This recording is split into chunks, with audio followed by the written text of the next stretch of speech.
नमस्कार विद्यार्थी मित्रमैत्रिणींनो, इयत्ता 5वी परिसर अभ्यास भाग 1 या पाठ्यपुस्तकातील 19वा धडा अन्न घटक या धड्याचा स्वाध्याय आपण आता इथे सोडवणार आहोत. काय करावे बरे? नवीन असेल चॅनलला तर पटकन चॅनलला सबस्क्राईब करा, बेल आयकॉन दाबा. माझं नाव आहे सपना टीचर. प्रश्न आहे, शरीराला पुरेशी प्रथिने मिळायला हवीत. उत्तर: शरीराला पुरेशी प्रथिने मिळायला हवी असल्यास खालील गोष्टी आहारात समावेश कराव्यात. विविध कडधान्ये, डाळी, शेंगदाणे, दूध, दही, खवा यांसारखे दुधाचे पदार्थ. 2. अंडी, मांस यातून जास्त प्रमाणात प्रथिने आपल्या शरीराला मिळते. प्रथिने पुरेशा प्रमाणात मिळवण्यासाठी आपल्या रोजच्या आहारात डाळी, कडधान्ये तसेच दूध व दुग्धजन्य पदार्थांचा आहारात समावेश असावा. 2. जरा डोके लावा.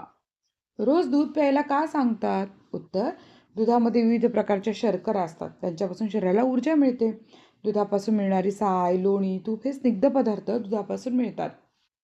2. आपल्या शरीराची सतत झीज होत असते.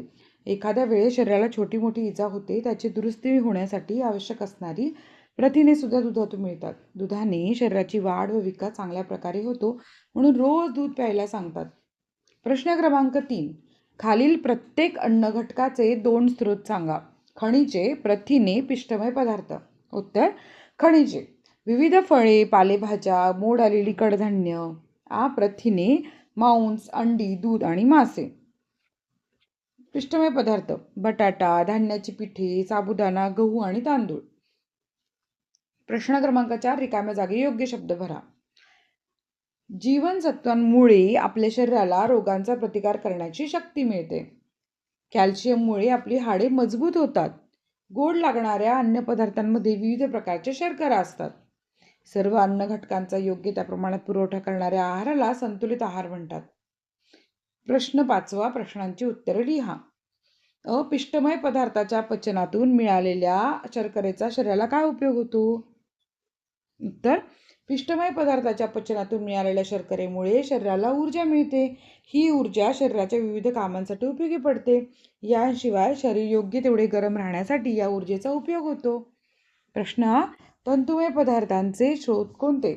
उत्तर: धान्याचा कोंडा, फळांच्या साली व भाज्यांच्या शिरा तसेच साली, पालेभाज्या, धान्ये, कडधान्ये सर्व तंतुमय पदार्थांचे स्रोत आहेत. प्रश्न: कर्बोदके कशाला म्हणतात? उत्तर: पिष्टमय पदार्थ, शर्करा व तंतुमय पदार्थ यांना एकत्रितपणे कर्बोदके म्हणतात. प्रश्न: कुपोषण कशाला म्हणतात? उत्तर: शरीराचे नीट पोषण होण्यासाठी आहारात सर्व अन्न घटक पुरेशा व योग्य प्रमाणात मिळणे आवश्यक असते. एखाद्या व्यक्तीच्या आहारात काही अन्न घटकांची सतत कमतरता राहिली तर तिचे नीट पोषण होत नाही, याला कुपोषण असे म्हणतात. जोड्या जुळवा. अ गट ब गट. स्निग्ध पदार्थ. इथे उत्तर दिली आहेत आपण थेट. तेल, प्रथिने, कडधान्य, जीवनसत्वे, धान्याचा कोंडा, खनिजे, लोह, पिष्टमय पदार्थ, ज्वारी. उपक्रम: ज्या पदार्थातून विविध अन्न घटक मिळतात अशा पदार्थांच्या चित्रांचा संग्रह करा.